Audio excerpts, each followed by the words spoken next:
elektriautoga ma tegelikult varem üldse sõitnud ei ole. See oli täiesti esimene kogemus. Siin tegelikult sõidetakse 3 vooru ja esimene nendest on proov ehk test ja ausalt öeldes esimene mõte oli seda rada nähes, et lihtsalt puhtalt läbi tulla.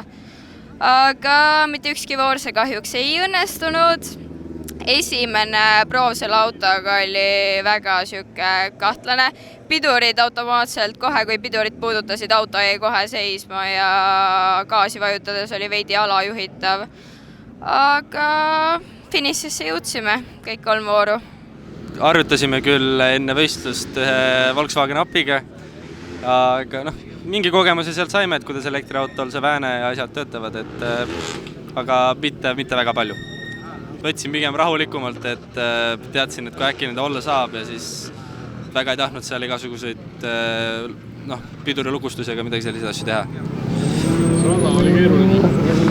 Üpris selline kitsas oli, et kindlasti saab kiiresti sõita, aga samas tuleb ka mõistusega võtta, et mitte ühegi koonusele pihta minna.